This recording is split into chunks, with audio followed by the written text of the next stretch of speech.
көпчүлүк учурда айтышат, бул кол башчы ырчы болбойт, ырчы кол башчы боло албайт деген. Анан бул Кетбука атабыз эки чоң өнөрдү бириктирип кармап турган инсан экен. Туурабы? Кетбука боюнча эмнегедир ушул убакка чейин мындай бир салмактуу изилдөө жок экен. Бүгүнкү күндө ошол изилдөөгө информациялык маалымат технологиясы жол ачылып атат да. Анткени биз интернеттен көп материал таба алабыз. Анан башка тилдерди ошол эле интернет технология менен дароо эле орус тилине которуп алабыз. Көптөгөн тилдерди үйрөнүүнүн зарылчылыгы жок.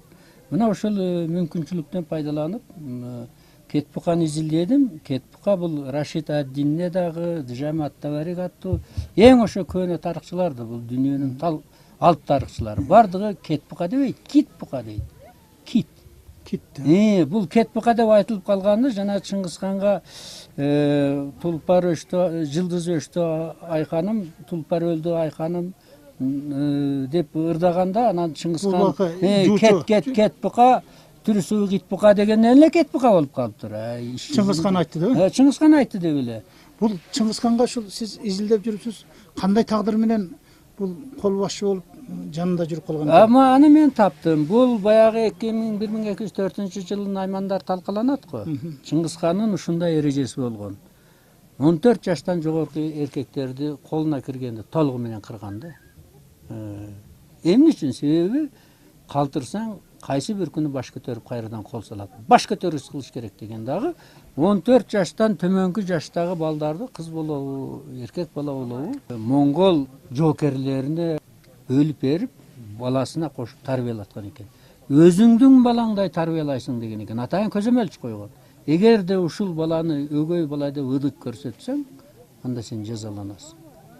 Мына ошондуктан баягы басып алынган элдин майда балдарын өзүнүн баласы менен чоңойтот дагы, алар анан монгол болуп чоңоюп, бир уч монгол эли 10-15 жылдын ичинде эле 4-5 эсе көбөйүп монголдор болуп чакалат. Тондуу балдарын эсептедим.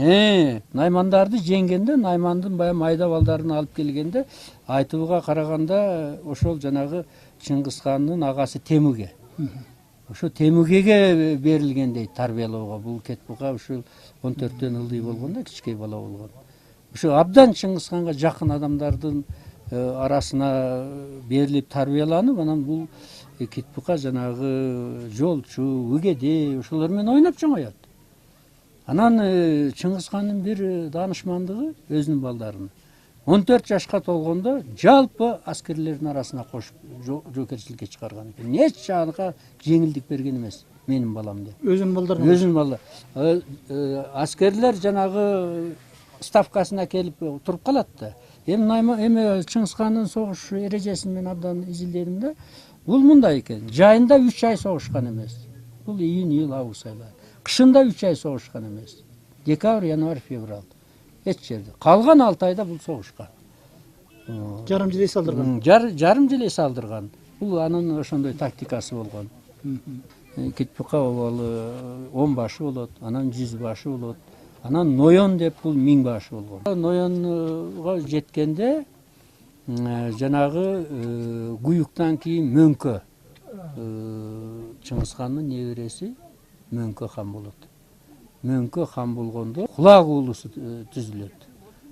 Хулак уулусу бул мына азыркы Кавказ, Сирияга чейин. Хулагу менен жана Кетбуканын мамилеси жакшы болгон. Ошо Кетбуканын аскер башчылыкка чакырат. 3 ай баягы жайында тыныгуу, 3 ай кышында тыныгуу. Ошондо аскерлердин арасына барып, өзү аскер башчы экендигине карабай, комузун чертип урдап, аскерлердин көңүлүн аччы экен да. Мындайча айтканда, согуштук маданияттын негиздөөчүсү болот. Анан жазат бул Плано Карпинеде да бар, Жубен Атамеликте да бар. Мөңкө каза болот, Мөңкө жүрүштө баратып эле ич өткөк болуп, ич ооруп, бир туура тамактанбай калганбы, каплеттен каза болуп калганда, анан Хулагу баягы Кетбукага бардык. Багдадта отурушкан булар. Багдадты баягы 1001 түн Шахразаданын окуясы Багдадта болгондо, ошо шаарда басып алып бир 2 жылга жакын тыныгуу жасашат. Ошол жерде отурганда анан кийин Хулагу чыгып кетет, Кетбука өзү калат. Бирок Кетбука 2 жылдын ичинде өтө көп аймакты басып алат, колун чыңдап. Анан ошондо ошол араб мамлекеттеринде майда султандыктар, хандыктар, ар кандай ошондой баягы эмелер, баягы өлүм коркунучу пайда болгондо адам кооптонот да. Мамлюктар тобу деген күчтүү бир каганат түзүшөт да. Анан ошондо Кетбука менен анан баягы бетме бет согушуп, алардын күчү 10-12 эсе көп болгондуктан бир 3 ай согуш болуп, акыр аягында Галилео деген шаардын тегерегинде болгон согушта Кетбука эч качан ал дөңдөн туруп буйрук берген эмес да. Ал кадимгидей согуштун ичине кирип жокерлер менен бирдей салгылашкан. Мына ошонун биринде катуу жарадар болот. Анан колго түшүп калат. Анан колго түшүп Султан Куттуз деген болгон, Кетбуканын таанышы болгон ал өзү негизи илгертен эле. Анан ошонун колуна түшкөндө ал айтат экен Кетбуканы: "Сен биздин тарапка өткүн, каалаганыңды беребиз" дегенде Кетбука айтат экен Куттузга: "Сен өзүңдүн каныңа каршы кутум уюштуруп, арам жол менен бийликке келгенсиң. Мен эч качан ханымды, элимди сатпайм" дейт. Анан ошондо Куттуз айтат: "Алгыла мунун башын" деп. Анан ошол 1263 жылдын 18-сентябрында болуш керек. Ал эмес кайсы маалда баш алынганыга чейин, түштөн кийин ошо маалда башы кылыч менен кыячабышат.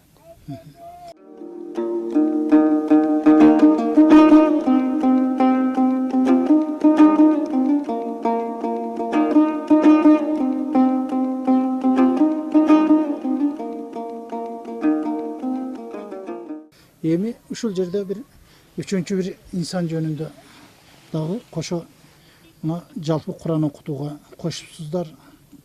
Бул туура күн эне жөнүндө. Муну дагы бир эки ооз сөз менен айта кетпесеңиз. Кыз Сайкал сыяктуу, Жаңыл мырза сыяктуу биздин улуу, бизге бүгүн сиңип кеткен эжелерибиздин, энелерибиздин, бир туугандарыбыздын катарында турчу адам экендигин көпчүлүк биле бербейт да. Же туура эмеспи? Туура. Мен бул өтө уникалдуу да. Бул суроого мен күтүлбөгөн жерден кайрылып калышыма бир китеп түрткү берди да. Мына эле Бишкек чиркөөсүнүн митрополити Отец Владимир деген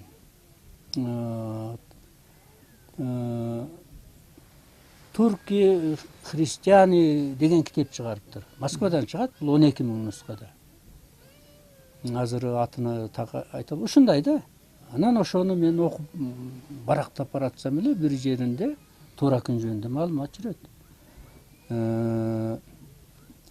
Улуу князь Владимирди дейт, анын жанында жүргөн жакын жандоочусуну шпион кылып жалдап алып дейт. Ханыша Туракина дейт, орусча Туракина дейт, аңгырча эми бизче туура күн. Жалдап алып дейт. Анан ал бир күн туура күнгө барып айтат экен дейт. Великий князь Ярослав менен тиги Рим чиркөөсүнүн папасы Иннокентий IV жашырын сүйлөшүп, Монгол империясын кулатабыз деп план түзүп атат дейт экен да. Анан ошону туура күн өтө кыйын аял болгон. Бир чек арада жакшынакай сый тамак уюштуруп, ошол сый тамакка келген жерден Великий князь Ярославды уландырып өлтүрүп коет экен. Мына ушул окуя Совет доорунда, башка учурларда туура күндүн фигурасын көтөрүүгө тоскоол болуп келатыптыр да. Мен муну жанагы Рустам Рахманалиевдин Империя турков деген китебини, Гумиловдун 6 тондугу да бар, 1 тондугу да бар. Ошолорду окуп чыкканда толук көзүм жетти да. Туура күндүн башкарган ошо 4 жыл 8 айыны Бессарство Монгольский империя дейт. Монгол империя кантип падышасы жашасын. Анча-мынча жерде гана жазып кетет. Туракина дейт, управляла империей дейт около 5 лет без чьих-либо внешних помощей дейт. Сырттан эч ким ага жардам берген эмес, өзү эле башкарып турган деп кээде айтып кетет да. Анан ошол жерден мен издей баштадым да, бул кандай андай болот деп. Европалык тарыхчылардын эмгектерин издесем, мына азыр жазып койдум. Лео Харток деген голландиялык абдан Чыңгызханды изилдөөчүлөрдүн дүйнөдөгү алдыңкы катарында турган тарыхчы бар. Ошонун Чыңгызхан завоеватель мира деген китебинде жакшына бир Туракина была умной и проницательной женщиной деген мақаласында бір топ жақшы берген. Әлбетте ал маалыматтарды мен башқа жақтардан алып қарадым. Жана аталған тарихчылар бұл айымға Найман демейді. Меркитка дейді, Кидан дейді, анан кейбірі Уйгурка дейді. Әркім сәрбелі дейлі уруды қоя береді да. Анан ошол Лео Хартыга айтат, из племени Найманов дейді. Ана бұл из племени Найманов. Бұл мындайча болып қалады. Жанағы жолчу каза болгондон кийин биринчи Мураскор, экинчи уулу Угедей болгон. Анан Чыңгызхан Угедейди экинчи өзүнүн Мураскор кылып жарыялайт. Анан Угедейдин бир кемчилиги болгон. Бул сайран курганды, шарап ичкенди укмучакчы көргөн да. Анан Чыңгызхан баягы Кытай жүрүшүнөн келгенден кийин мунун эң сүйүктүү токолу Эсуйхан. Дайыма баягы Чыңгызхан фильминде да бар, сулуу ээрчип жүрөт. Көпчүлүк учурларда татар кызы ошол ээрчип жүргөндө. Анан мен Борбор Азияга чабуул жасайм дегенде Чыңгызхан да жанагыдай эле болгон. Ал согушка кошо кирген жоокерлер менен. Келип Кытай жүрүшүнөн келгенде тарыхта ошондо жазылат. Баягы Эсуйхан менен жатканда Эсуйхан Чыңгызхан эки денесинде жараат бар экенин көрөт да чоң. Көрсө Чыңгызхан билдирген эмес экен. Жарадар болгон билдирсе, баягы аскерлердин дымагы түшүп калат деп билдирбей жашырып жүргөн экен да. Ошону көргөндөн кийин эле анан Эсуйхан айтат, сиз Мураскор маселесин аныктап анан Борбор Азияга чыкпасаңыз, кокус бирдеке болсоңуз мынандай болуп, империяңыз бул чоң бир шорго кептелет. Дегенде анан Чыңгызхан макул болуптур. Деп анан балдардын кимиси кандай жарайт дегенде анан негизинен ошо Угедейге токтолот. Угедейдин жанагыдай кемчилиги болгон да. Анан ошондо жанагы Тата Тамганы Чыңгызхан катчы кылып алат Наймандарды жеңгенден кийин. Анан ошондо Тата Тамга айтат, мен ошо Туракин деген Наймандын кызын окуттум эле, абдан таланттуу болчу дейт. Ошону аялдык алып бериш керек. Ошол мунун жанагы оюн карактыгыны жөнгө салышы мүмкүн. Башка эч ким жөнгө сала албайт. Жанында такай жүргөн бирөө болуш керек, тыйып турган. Угедейдин. Угедейдин. Анан Чыңгызхан сурайт экен да. Балалуу болуппу деп, жок деп. Анан ошондо Чыңгызхан айтат экен да. Биз аял үчүн согушпайбыз, акыл үчүн согушабыз. Кеттик деп өзү баштап барып, туңустарды басып алып, тартып алып келип анан Угедейге жубай кылып берип, экинчи аялы Туракүндү улуу ханыша деп жарыялаттырат да. Улуу ханыша даражасын берет. Анан Угедей эки баласын Мураскор жарыялайт. Айтууга караганда бул өз ара бийлик талаш кутум менен балдарını Чыңгызхан эрежеси боюнча 14-15 жеткенде армиянын арасына коюп жиберген да, барып согушка барып пишип келгиле ошол жактан. Адам болуп келгиле деп. Анан ошондой учурларда эки баласын катары менен согушта каза болуп калат эми, адам колду болду деп айта албайт баягы кокустуктан деп. Анан Угедей коркуп калат, баягы 3-Кишман деген кичке баласы болот. Ошону Мураскор жарыялоодон коркуп калып жүргөн кезде өз каза болуп калат. Ошондон анан империя Мураскорсуз калат. Анан Мураскорсуз калганда анан Туракүндү улуу ханыша катарында 1 жылдык укук менен улуу ханыша деп жарыялашат баягы Монгол империясын башкарган. Бирок бул өтө кыйын аял болгон. Өзүнүн эң кичине көкүрөк күчүгү Гуюк деген бул 4 уулу болот, жана Кишмандан кийин Гуюк деген. Ошо Гуюкту такка отургузушум керек деп аракет кыла баштайт да. Аракет кыла баштаса, эң негизги баягы Мураскор Батый болуп чыгат да. Батый татыктуу да болгон чынында улуу Мураскорлукка. Анан баягы тегерегиндеги Чинкай деген, Махмуд Ялавач, дагы ушундай деген княздар, баягы майда хандыктар көпчүлүгү Батыйды колдойт экен да.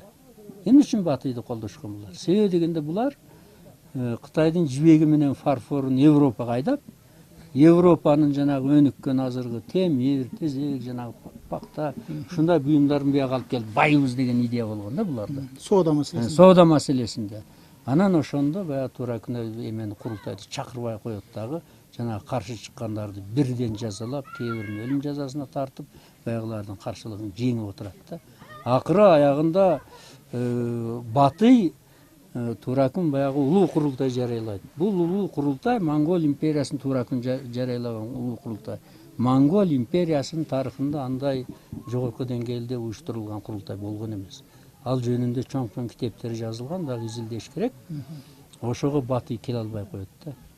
Себеби дегенде Киевден Каракорумга чейин канчалаган жол. Атчан келиш кыйын. Бир жерде бирдеке Жолдон мерт болушу мүмкүн. деп. Баягы 1 жыл башкарганда 2 жылга чейин өткөндөн кийин көп княздар, хандыктар Туракүнгө наразы болуп, анан аны бийликтен түшүрмөкчү болуп, Чыңгызхандын бир тууган агасы Темүгени кол берип Каракорумга жөнөтөт. Куралдуу жол менен Туракүндү бийликтен оодарасың деп. Бул ушунча кыйын аял болгон. Темүге Каракорумга келгенде айтат, ушундай шаң менен тосуп алгыла дейт дагы, өзү Каракорумдан чыгып жашыруун бир жака барып бекинип калат. Келсе эле жок Туракүн. Кайра Темүге чыга качканга коркот. Бул катын бир балекетти ушундукту ойлоп атат деп. Ошону менен бийликтен оодарылбай калат. Анан кийин бардыгынын каршылыгын жеңгенден кийин улуу курултай чакырып, анын баласыны баягы Гуюкту улуу хандыкка көтөрөт, бирок тилекке каршы Гуюк менен Батыйдын ортосунда чоң карама каршылык чыгып, Гуюк Батырга каршы кол алып жөнөйт, Батый Гуюкка каршы кол алып жөнөп, экөөнүн бири-бирине беттешерине 3 күндүк жол калганда Гуюк айтууга караганда мен кантип эми өзүмдүн чоң атамдын баласы менен карышчыгам деп катуу ойлонуудан мээсине кан кетип каза болуп калат. Кагылышууга барышпайт эми бул уят эми. Ошо менен токтойт. Ошону менен токтойт. Мен жогоруда дагы сөз арасында айттым. Бул жалгыз Нойгуттун кызы болгону менен жалпы кыргыздын уруна айланган кыз сайкал эжебиз турат. Башкадан келип эл болуп, эне болуп калган Каныкей энебиздин аты турат. Нойгуттан чыккан өзүнүн кезегинде ушу пейилден кеткен батырларды мерт кылган Жаңыл Мырза эжебиздин тарыктар жумалы турат. Бул бардыгы береки тарыктар, наркы тарыктар аралаш. Ушул эле сыяктуу ушу Туракүн эжебиздин, энебиздин дагы таржымакалы жалпы кыргыздын аял затынын улуу дөөлөт мурасына бир толуктоочу чоң фигура болуп кириш керек го. Бул Туракүн кыргыздын кызы. Найман кыргыз, эч ким аны тана албайт. Бул тарыхка, Ташкатамга баскандай чындык. Эми бул Туракүн айын жөнүндө эгер изилдесе, ушундай деп жазат да, жанагы Гилом Рубрук. Жанагы улуу курултайды өткөрүп жатканда бул айымдын сөйкөсүнө чейин жазышат экен. Баскан турганы, кийими, сүйлөшү. Эми бул айым боюнча артынан түзүү изилдесек биз ушундай даана, ушундай так маалыматтарды табабыз да, себеби улуу Монгол империясына ошол кезде бүткүл дүйнө көзү менен моундай болуп карап турган. Аргасыз болгон карап турушка. Ал чалгынчысы болобу, көпөсү болобу, дипломаты болобу, башкасы.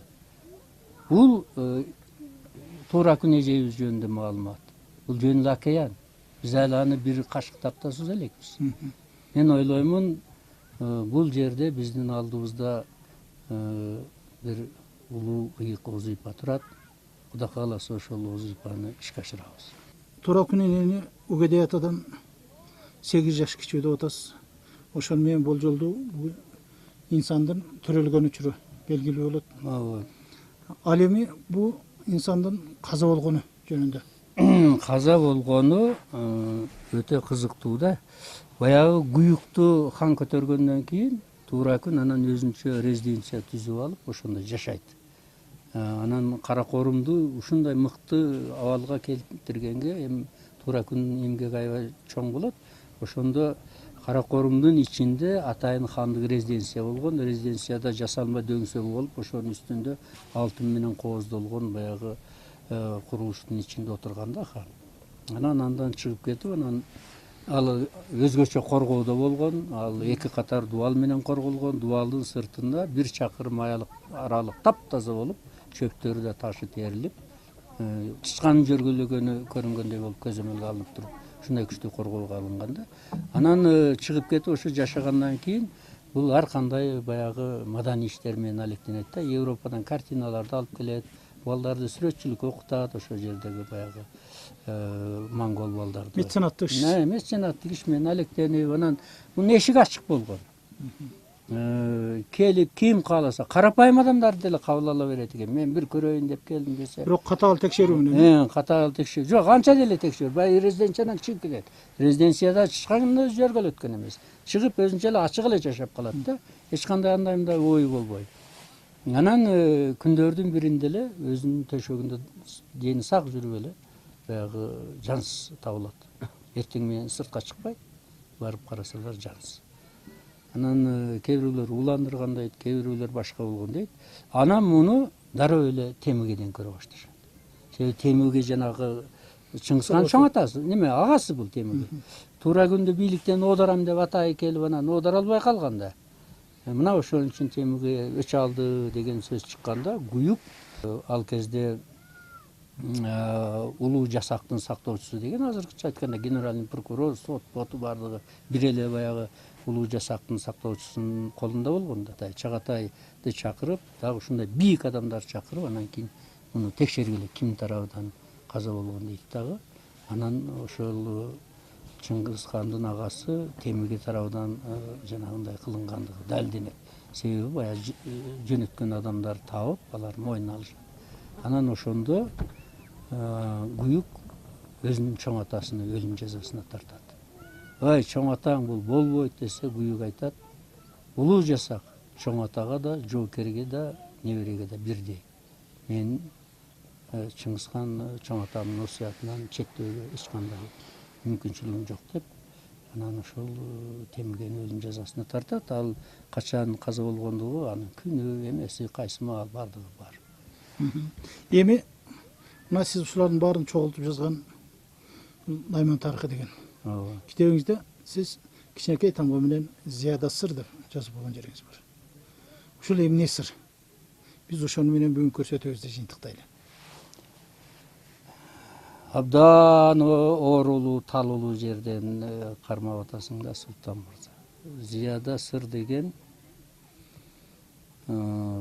деги эле империялардын, элдердин, мамлекеттин, улуттун сакталып келишинин бир өзгөчө сыры да. Мына дастан эле баштайлы. Өзүбүздүн дастан. Жакып көп жылга чейин балалуу болбойт да. Канча аял алганы менен. Анан балалуу болбой калгандан кийин атты минеп, куржунун жүктөнүп, анан сыйынып чыгат. Чоң бабаларынын мазарын бирден сыйынып чыгат. Сагынбай Орозбектин вариантында бар.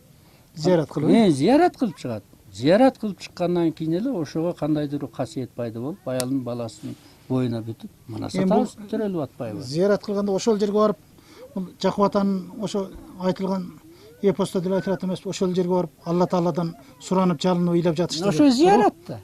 Ошо зиярат да. Көпчүлүк учурда адамдар зиярат десе эле, бул ошо мазарга барып, сыйынып, сөккө сыйынгандай түйүп калышкан учурлар бар да. Биздин энөлүгүбүз да, үстүртөн ошо маселени терең талдаган. Экинчи Чыңгызхан өзүнүн жана Бурхантоо деген кийин Чыңгызхан сыйынып жүрөт. Бурхантоого чыгып алып, экөө ошол жерде сыйынып олтурсалар, Бурхантоодо бабалардын жайы болгон да. Анан бирөөлөр көчүп келатат. Баягы Дуба Соокур жалгыз көзү менен ошол жерден көрүп, ай, тигинде бир өзгөчө бир аял келатат. Ошо өзгөчө касиеттүү аял. Барып эме кылчы. Ошондо ошол аял эгер башы бош болсо, мен барып ошону эме сага алып берейин дейт. Анан чаап түшүп барып анан сураштырып каяка келатасыз десе, биз ушундай уруулар ортосунда жайыт талаш болуп, биздин жайытыбызды өзүбүздүн уруунун кыйындары тартып алып, биз анан ушул жака жайыт издеп келатабыз дейт да. Десе анан кайра чаап келип Дуба Соокурга айтат, башы бош экен десе, анан Дуба Соокур баягылар жайытка келип жайгашып эме кылгандан кийин барып жуучу түшөт. Ошол Чыңгызхандын апасы. Дуба Соокур жана өзүнүн чоң атасынын күмбөзүндө сыйынып атып, жалгыз көздүү Дуба Соокур. Ошол аялда өзгөчө касиет бар экенин көрөт да. Анан ошого Алаамат Чыңгызхан жаркын өкүрөт. Мына Зияда сыр. Көрдүңүзбү? Эми мундан ары терең көп далилдер бар.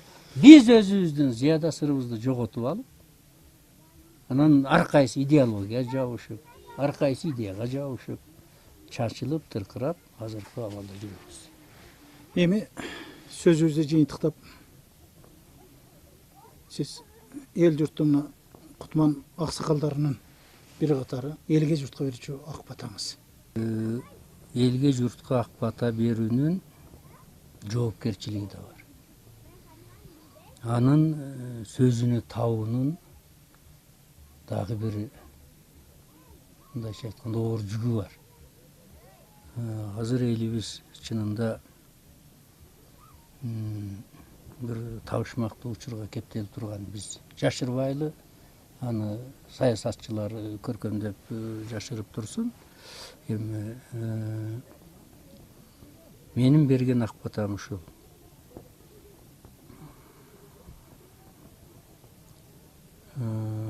Эң негизги элибиз ниетин түздөсүн.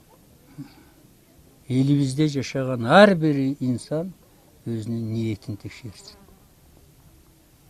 Ар бир кыргыз өзүнүн ниетин салмактасын. Башканы сындабай, өзүнүн ниетин сындасын. Ошон үчүн менин айтарым, бардыгыбыздын ниетибиз ушу кыргыз мекенди гүлдөтүү болсун. Бардыгыбыздын ниетибиз ошо кыргыз мекенин гүлдөтүү үчүн кандай аракет жасайбыз, ошонун жолун табуу болсун. Бардыгыбыздын ниетибиз кыргызды биримдикке уютуу болсун. Бардыгыбыздын ниетибиз ушул улуу бабалардын канын, жанын аябай ушул керемет жерди сактап келген касиет урматтуу болсун. Аллаху акбар, айтканыңыз келсин. Урматтуу телекөрүүчүлөр, биз мына жарым саат убакыт аралыгында Хитбулкакта туура күн эне жөнүндө гана бир учкай, бир миллиондон бир тамчыны сиздерге жеткирүүгө аракет жасадык. Албетте, бул аракет жасообуз ушул өткөндүн кадырына жетпесек, келечектен биз жакшылык күтпөшүбүз керек деген улуу ата бабалардан калган нуска мурас кеп бар. Биз ошонун жолун улап, изин улап гана биз эли журтубузга ушул маселелерди жеткизип коелу дедик. Ал эми биз менен бүгүн маектөрдө ушул улуу иштин башатында турган, улуу ишти уюштурууда кароосун казык кылып иштеп, акылын жумшап, эмгегин жумшап келе жаткан кыргыздын нарктуу аксакалдарынын бири, жазуучу, философ Муса Сапаев агайыбыз болду. Биз Кудай буйрса дагы учуру келсе бул маселелерге дагы бир эмес 1000 жолу кайрыларбыз. Бизден кийинки муундар кайрылышар, биздин урпактарыбыз кайрылышар деген жакшы ниет тилек менен бүгүн көрсөтүүнү жыйынтыктайлы. Сиздин ишиңизде дагы ийгиликтер болсун, жакшылыктар болсун. Биз ушуну менен сөзүбүздү аяктайбыз. Кийинки көрсөтүүлөрдөн, кийинки жакшылыктардан амандашканча саламатта калыңыздар.